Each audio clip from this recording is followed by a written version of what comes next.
What's going on, guys, and welcome along to another video. I'm Matt with DSR.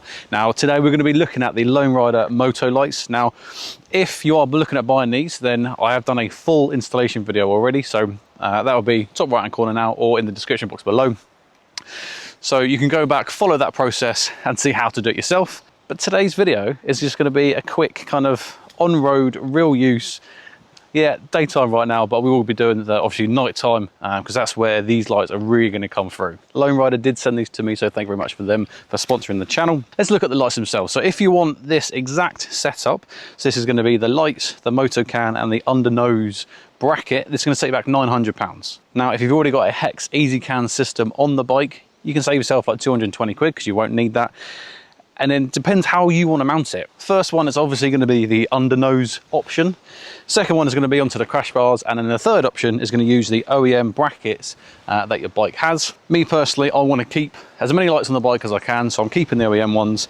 I've got the crash bar bag, so I didn't want to go over to there. Also, I'll take this bike off road, and I do tend to drop it quite a lot. So I went for the undernose cone option. Me personally, I think it looks the best, but also, like I said, less choice or less chance of me damaging them. So there are 4 different lights with the Motolights that you can adjust within the Hex Easy Can software. That's all downloadable by the website. But in a nutshell, we've got the ring around the outside, can be amber or white. You've got the 4 bulbs at the bottom. Those are kind of your wide, closer to the bike lights, kind of Illuminati.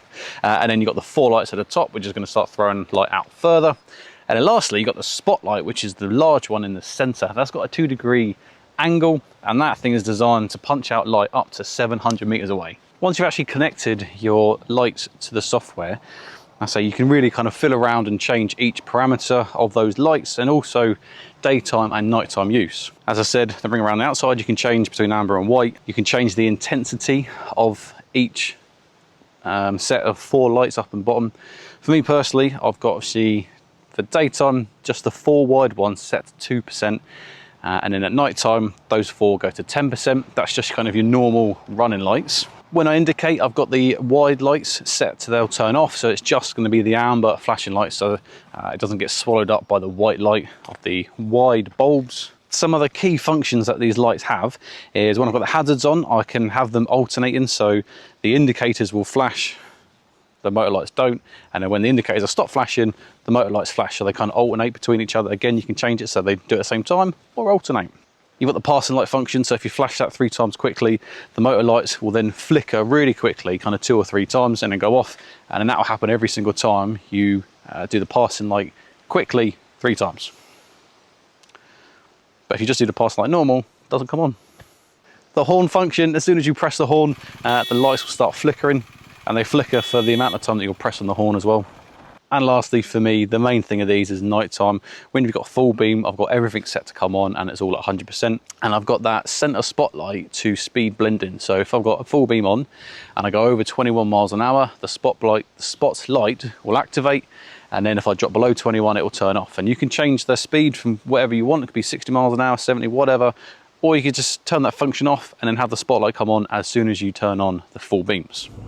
What I like, even though I've actually gone with the undernose mounting bracket, that in the kit they also include as standard the crash bar mount. So if for whatever reason I didn't like where they were, I could still go to the crash bar mounts.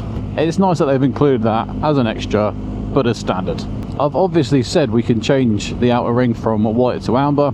I like to have it on amber because I think it just kind of breaks up the lights at the front. This GSA doesn't have the indicator daytime running lights, which is bloody hell, Doris, which I didn't like really anyway. I don't want people to think I'm indicating. And now where these are kind of lowered down and round, people aren't going to get confused. But for me personally, any extra lights that I can add onto the bike that mean I'm more visible to the cages around me, it's worth it.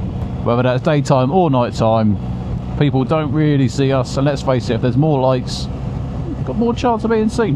Now I saw a clip the other week, and it was a bike was out in the fog, and they had white lenses. The bulbs were white, but they had a yellow cap to put on top of it, and the yellow penetrated the fog a lot better than what the white did. The white just kind of like made it a washout in front of you.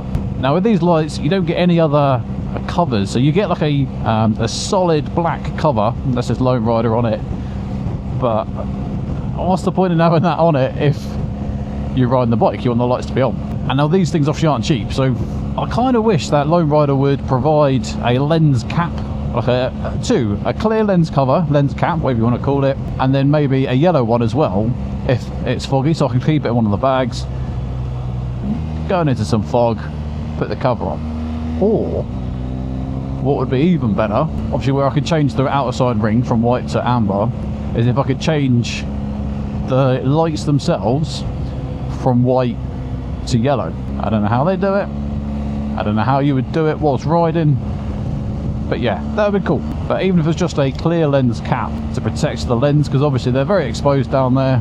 I've got a headlight guard because headlights are bloody expensive if you do get a stone on them. And you may think, it's not going to happen. I had it on my MT10. I was going to buy a lens cover, I forgot to, went on a ride, and lo and behold, even though the headlights are tiny, I had a stone on it and cracked it. So I had to get a new headlight, and then obviously could buy a lens cover, which I should have done in the first place. So it does happen. It would be nice to have a little protection for it. Right, I'm going to pause there, and I'm going to come back out tonight, and we're going to test these out and see how good they are at night time.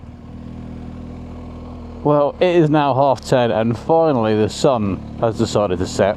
And at the minute I've got the Motolights completely off, and remember, just going to push and hold the turn signal for 3 seconds and I'll turn on. I've got the amber ring on, and I've got the 4 wide lights set to around 40 to 50%.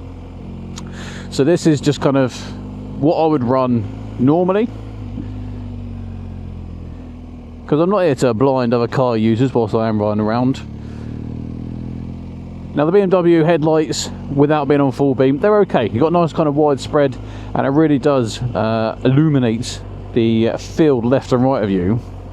At the minute I've now got the OEM fog lights off, and this is just the BMW headlight in obviously normal nighttime mode. And I turn the OEM fog lights on, and that was it. Did you see the difference? It's pretty hard to see. I mean, it just kind of strengthens the light around the bike. Well, the moment you've been waiting for, let's turn them on, say 40 to 50%.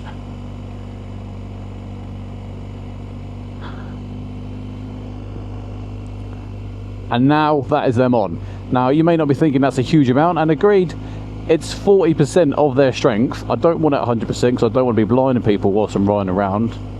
I've done my best to angle them, but obviously it's all about test and adjust, like I said. So I've got the tools on me, so if I need to tweak them, I can. Honestly, just this kind of nighttime riding without full beam, and it's more than enough. I can see exactly where I'm going. The real magic comes when you turn on the full beams. So remember, my spotlight comes on over 21 miles an hour. So I'm doing 30 and it will come on now. So full beam. Holy shit! Like, I genuinely do not know if this is going to come across as good as what it is in real life. So I'm going to drop down below, and there you go. Got to around 14-15 miles an hour, and the spotlight disappeared. Got down 19-20, and the spotlight's come on. Hopefully you can see the spotlight. The spotlight really does make a difference for that kind of far distance. So yeah, full beam off, full beam on. Like, honestly, I am amazed at how good these lights are. These will absolutely blind anyone in front of you, so you do need to be paying attention when you've got the full beams on. Like, I just can't express how good these full beams are. Like, this road is now, what, 300 meters long, and I can see to the end of it. Turn the full beams off, and it goes pretty dark. You're like, oh, I can't see what's going on. Full beams on, bam, there you go. Me personally, I've just set the spotlight on pretty low. To aid in this video. I didn't want to set it at 60 miles an hour and have to find roads where I can go 60 just to show you it. But in my opinion, if I've got full beams on, I don't want to be only having like the really far distance at 60 miles an hour. I want to see everything. I want to know exactly where I'm going and exactly what's in front of me.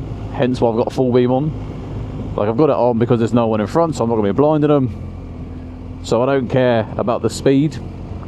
So personally, obviously, I could just take off the 21 mile an hour kind of blend and then just have them on all the time with full beam, because that is one thing to note for when you are adjusting the angle of the lights.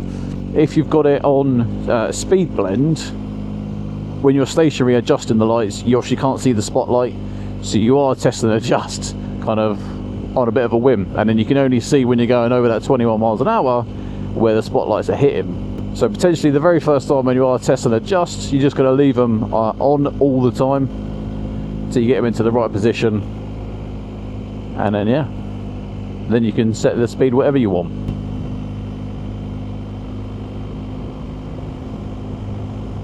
Now, doing the old passing light, like, people's going to take notice of that. They're going to be like, what the hell is that behind me? And then realise it's just old dickhead with his Motolights. I don't know how many times I can say it. I am genuinely amazed at how good these lights are. Like, I've ridden with the BMW at night time before, and you're like, you know what, the headlights aren't too bad. Like, they got a nice spread around the bike so I can kind of see what I'm hitting. But this is genuinely next level. So for reference, I'm going to turn off the Motolights and I'll show you what full beam. So that's full beam there. So yeah, it's okay. Like, it's not the worst out there until you go and add the Motolights. Wait for it. Boom, daylight. If you were to pick up a set of these and go riding, you wouldn't realise how much you needed this in your life until that first ride. But you've really got to be on point with the oncoming traffic, because this is seriously bright stuff. I try to stand in front of a bike and you just pretty much can't look at the bike. It's that bright. Do you know what I mean? I've got hundreds of meters of road in front of me and I can see all the way down it. I'm going to take Motolights off, and there you go. That's full beam BMW lights with the OEM fog lights.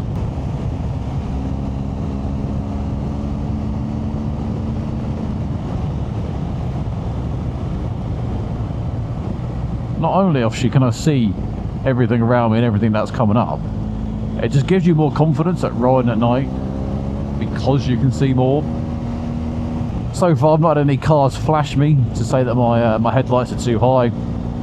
With the GSA there is quite a bit of movement on the suspension side, so that spotlight really does kind of float around up and down when you are getting on the throttle, and then you come off the throttle and then obviously it bounces back down to where you set it.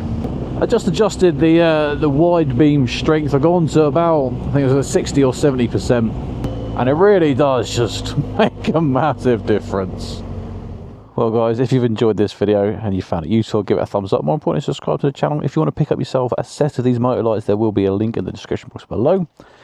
And I'm going to go and enjoy these lights some more. So until the next one, ride safe.